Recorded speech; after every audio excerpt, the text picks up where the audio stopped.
Entrons directement dans le vif du sujet.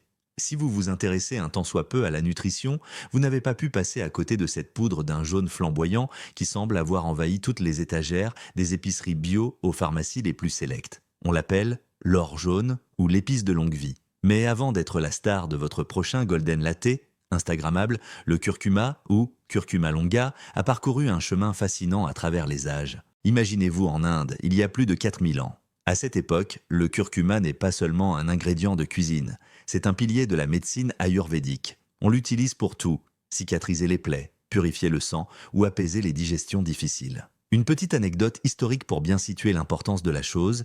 Dans les textes anciens, le curcuma est associé au soleil et à la fertilité. Lors des mariages hindous, il était de coutume d'appliquer une pâte de curcuma sur le visage et le corps des mariés pour leur porter chance et éclat. C'est dire si la confiance en cette plante est ancrée profondément dans l'histoire humaine. Mais alors, comment est-on passé d'un rituel spirituel à un sujet de recherche scientifique de pointe? Tout bascule quand les chimistes commencent à isoler ce qu'il y a sous le capot de cette racine. Ils découvrent alors la curcumine. C'est la molécule star, celle qui donne cette couleur vibrante et qui concentre la quasi-totalité des espoirs thérapeutiques. Depuis cette découverte, ce ne sont pas des dizaines, mais des milliers d'études qui ont été publiées pour tenter de percer ces secrets. Si vous trouvez cette exploration entre tradition et science passionnante, n'hésitez pas à laisser un petit pouce bleu. C'est le meilleur moyen de soutenir ce travail de décryptage et de nous dire que ce format vous plaît. Le véritable boom moderne a eu lieu dans les années 2010. Pourquoi maintenant ? Parce que notre société moderne cherche désespérément des alternatives naturelles aux médicaments de synthèse. Le curcuma est devenu le symbole de cette quête, une plante ancestrale validée par le microscope. C'est cette rencontre entre le savoir des anciens et la rigueur des laboratoires qui a créé l'engouement massif que nous connaissons aujourd'hui. Mais attention, entre les écrits de l'Ayurveda et les résultats des études cliniques en double aveugle, il y a parfois un fossé que le marketing s'empresse de combler. C'est justement ce que nous allons disséquer ensemble. D'ailleurs, est-ce que vous en consommez déjà régulièrement? Dites-le moi en commentaire. Je suis curieux de savoir si vous êtes plutôt adepte du curcuma en cuisine ou en gélule. Et si vous voulez être sûr de ne pas manquer l'explication technique qui arrive dans le prochain chapitre sur la façon dont votre corps traite cette molécule, vérifiez bien que vous avez activé la cloche de notification après vous être abonné. On continue car pour comprendre si le curcuma était vraiment efficace, il faut d'abord regarder ce qu'il nous promet sur le papier. Plongeons maintenant dans le cœur du sujet. Pourquoi tout le monde s'excite-t-il autant autour de cette molécule? Si la curcumine fait couler autant d'encre, c'est parce qu'elle promet de s'attaquer au mal du siècle, l'inflammation chronique. Dans le jargon médical, on parle souvent de l'inflammation comme d'un tueur silencieux. C'est cette réaction de Bagrad qui, à force de persister, ferait le lit des maladies modernes. Sur le papier, la curcumine agit comme un véritable couteau suisse biologique. Elle ne se contente pas de bloquer un seul chemin de l'inflammation, elle en intercepte plusieurs simultanément, notamment en inhibant une protéine complexe appelée NF-κB, qui est un peu comme l'interrupteur principal qui allume l'incendie inflammatoire dans nos cellules. C'est là que la comparaison avec l'ibuprofène ou l'aspirine intervient souvent dans les discussions. De nombreuses études préliminaires suggèrent que la curcumine pourrait égaler certains anti-inflammatoires non stéroïdiens, mais sans les effets secondaires gastriques dévastateurs. Mais les promesses ne s'arrêtent pas là. Le deuxième grand super-pouvoir du curcuma, c'est son potentiel antioxydant. Imaginez vos cellules comme des pièces métalliques qui rouillent au contact de l'oxygène et de la pollution. C'est ce qu'on appelle le stress oxydatif. La curcumine agirait ici comme un vernis protecteur, neutralisant les radicaux libres tout en stimulant les propres enzymes antioxydantes de votre corps. C'est une double action assez rare dans le monde végétal. Une anecdote particulièrement fascinante concerne la santé du cerveau. Des chercheurs ont remarqué, il y a quelques années, que les populations consommant énormément de curry en Inde présentaient des taux de maladie d'Alzheimer significativement plus bas que dans les pays occidentaux. Cette observation a déclenché une vague d'études sur les effets neuroprotecteurs de l'épice. L'idée est que la curcumine pourrait aider à nettoyer les plaques amyloïdes, ces petits amas de protéines qui encrassent les neurones et provoquent le déclin cognitif. On parle même de stimuler le BDNF, une sorte d'engrais naturel pour votre cerveau qui favorise la croissance de nouveaux neurones. Enfin, on prête au curcuma des vertus métaboliques, comme l'amélioration de la sensibilité à l'insuline ou la protection du système cardiovasculaire, en améliorant la fonction de l'endothélium, la paroi de nos vaisseaux sanguins. Sur le papier, nous sommes donc face à une substance quasi miraculeuse, capable de protéger le cœur, le cerveau, les articulations et la digestion. On comprend alors aisément pourquoi l'industrie des compléments alimentaires s'est jetée sur l'occasion pour en faire le produit phare de la décennie. Pourtant, il y a un fossé gigantesque entre ce que la molécule peut faire dans une éprouvette et ce qu'elle fait réellement une fois qu'elle a franchi vos lèvres. Et c'est là que le rêve commence doucement à se heurter à une réalité biologique bien plus complexe. C'est ici que le récit du remède miracle rencontre son premier obstacle majeur, et c'est sans doute l'aspect le plus crucial à comprendre si vous ne voulez pas gaspiller votre argent. En science, il ne suffit pas qu'une substance soit puissante, encore faut-il qu'elle arrive à destination. C'est le problème de la biodisponibilité. Pour faire simple, la curcumine est une molécule timide et incroyablement difficile à apprivoiser pour notre système digestif. Elle est hydrophobe, ce qui signifie qu'elle ne se mélange pas à l'eau et notre corps l'identifie quasi immédiatement comme un corps étranger qu'il faut expulser au plus vite. Imaginez que vous avaliez une cuillère de curcuma pure. Une fois dans votre intestin, la curcumine est traitée par votre foie à une vitesse record. Ce processus, appelé la glucuronidation, transforme la molécule pour la rendre soluble et l'éliminer via les urines ou les selles avant même qu'elle n'ait pu atteindre votre circulation sanguine. Les études cliniques les sont formelles. Même après avoir ingéré plusieurs grammes de curcuma, on ne retrouve souvent que des traces infimes, voire rien du tout, dans le plasma sanguin. C'est un peu comme essayer de remplir un seau percé. Vous pouvez verser autant d'eau que vous voulez, le niveau ne monte jamais. C'est là qu'intervient une anecdote que vous avez sûrement déjà entendue, l'histoire du poivre noir. On raconte souvent que la pipérine, le composé actif du poivre, augmenterait l'absorption de la curcumine de 2000%. Sur le papier, c'est vrai. La pipérine agit en bloquant temporairement la voie cétaloïname métabolique du foie qui élimine la curcumine. Mais attention, ce n'est pas sans conséquence. En inhibant cette fonction du foie, vous empêchez aussi l'élimination d'autres substances, y compris certains médicaments, ce qui peut s'avérer risqué. De plus, forcer le passage d'une molécule que le corps cherche à rejeter naturellement pose des questions sur l'irritation de la barrière intestinale. Face à ce défi, l'industrie ne manque pas d'imagination. On voit apparaître aujourd'hui des formulations de haute technologie, la curcumine phytosomale, micellaire ou liposomale. L'idée est d'envelopper la molécule de curcumine dans une minuscule bulle de graisse, un lipide, pour qu'elle puisse tromper la vigilance du système digestif et passer directement dans le sang. Certaines de ces technologies multiplient l'absorption par sang par rapport à de la poudre classique. Cela nous amène à une conclusion un peu ironique. Le curcuma de votre cuisine, aussi bio soit-il, n'aura probablement jamais d'effet thérapeutique réel sur vos articulations ou votre cerveau, car il n'atteindra jamais le seuil de concentration nécessaire. Pour que la science opère, il faut donc ruser avec la biologie, et c'est là que le marketing s'engouffre pour justifier des prix parfois exorbitants. On entre maintenant dans la partie la plus nuancée, le verdict des chiffres. Il est crucial de faire la distinction entre ce qui se passe dans une boîte de pétri et ce qui se passe dans un corps humain. Dans le monde de la recherche, la curcumine est ce qu'on appelle une PINZ, Panacea Interference Compound. C'est un terme un peu technique pour désigner des molécules qui trichent lors des tests en laboratoire. Elle semble réagir à tout, donne l'impression de guérir toutes les cellules cancéreuses dans une éprouvette, mais s'avère souvent inefficace une fois injectée ou ingérée par un être vivant. C'est là que le marketing prend souvent ses désirs pour des réalités. Alors, que disent les méta-analyses? Ces études qui compilent des dizaines d'autres travaux pour en tirer une conclusion solide. Le domaine où le curcuma brille réellement, c'est l'ostéopathie et plus précisément l'arthrose du genou. Plusieurs études cliniques sérieuses ont montré qu'une supplémentation en curcuminoïdes hautement biodisponibles pouvait réduire la douleur de manière aussi efficace que certains anti-inflammatoires classiques, les effets secondaires gastriques en moins. C'est une victoire concrète pour la science. De même, pour le syndrome de l'intestin irritable ou les colites ulcéreuses, les résultats sont encourageants, montrant une réduction des phases de poussée inflammatoire chez certains patients.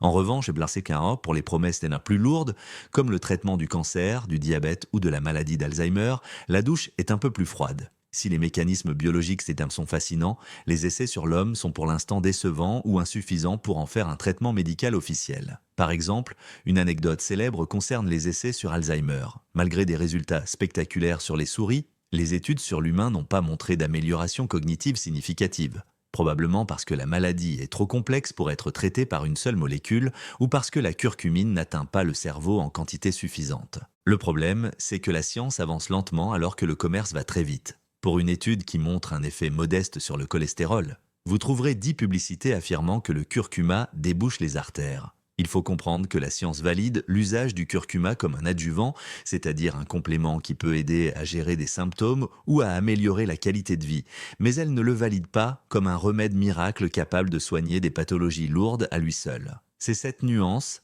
souvent gommée par les étiquettes colorées des flacons, qui fait toute la différence entre un consommateur averti et une cible marketing.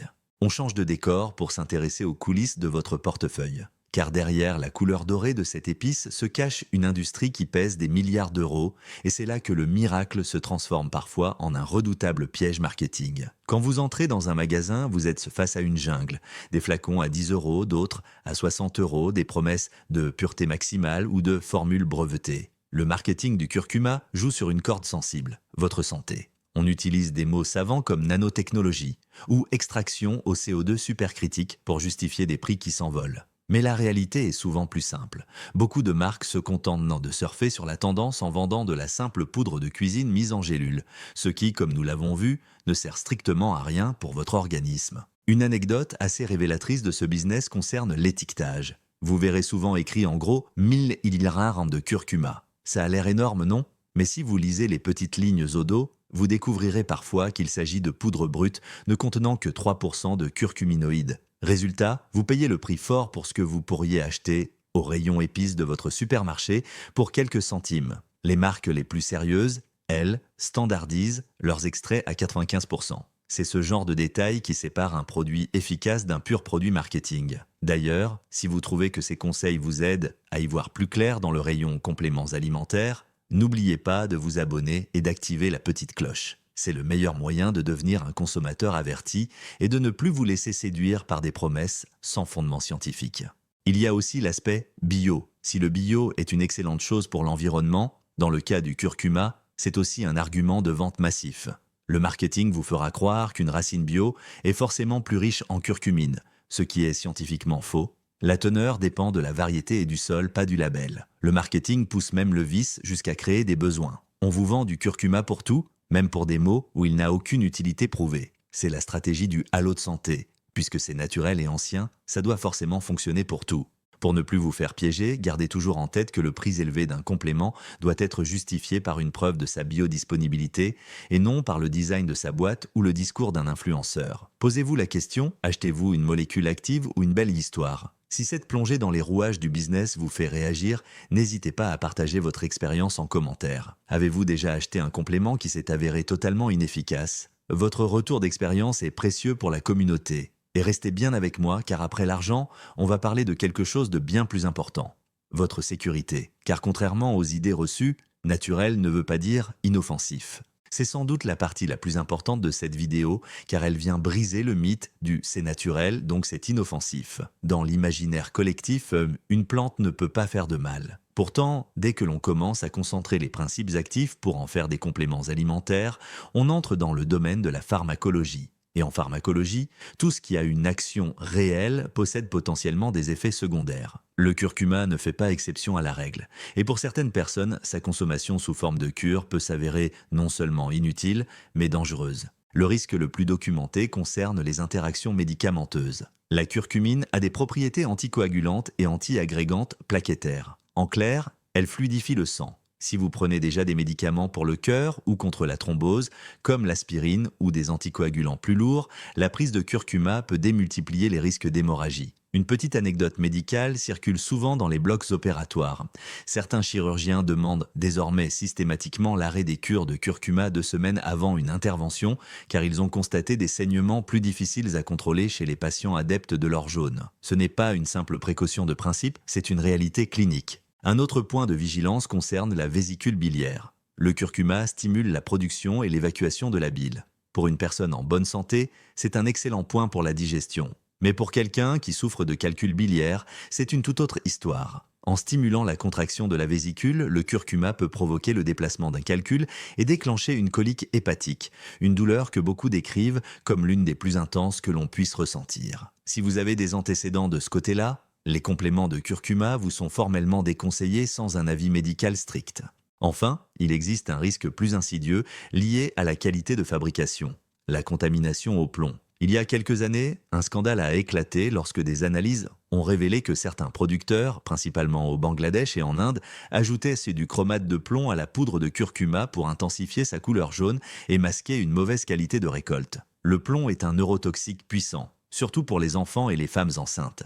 Même si les contrôles sont plus stricts aujourd'hui en Europe, cela souligne l'importance de ne jamais acheter de compléments à la provenance douteuse sur des sites obscurs. Consommer du curcuma doit rester un geste de santé, pas une prise de risque inutile. Alors, après avoir décortiqué la théorie, comment passe-t-on à la pratique sans tomber dans les pièges que nous avons évoqués? La première chose à comprendre est qu'il faut distinguer deux usages totalement différents, le plaisir culinaire et l'objectif thérapeutique. Si vous saupoudrez du curcuma sur votre chou-fleur rôti, vous le faites pour le goût, pour la couleur et pour un apport léger en antioxydants. Mais ne vous attendez pas à ce que cela soigne une inflammation chronique. Pour la cuisine, la règle d'or reste la même que celle de nos ancêtres, la synergie. Le curcuma est une épice lipophile, ce qui signifie qu'elle a désespérément besoin de graisse pour être assimilée. Cuisinez-le toujours avec de l'huile d'olive, du lait de coco ou du beurre clarifié. Une petite astuce de chef qui a du sens scientifiquement. Ne faites pas trop chauffer votre curcuma pendant des heures. Si une légère cuisson peut aider à libérer certains composés, une température trop élevée et prolongée finit par dégrader la précieuse curcumine. L'idéal est de l'ajouter en milieu ou fin de cuisson. Et pour ceux qui se posent la question du curcuma frais versus la poudre, le rhizome frais contient des huiles essentielles naturelles qui aident déjà un peu à l'absorption, en plus d'offrir une saveur bien plus subtile et fruitée. C'est l'option santé-plaisir par excellence.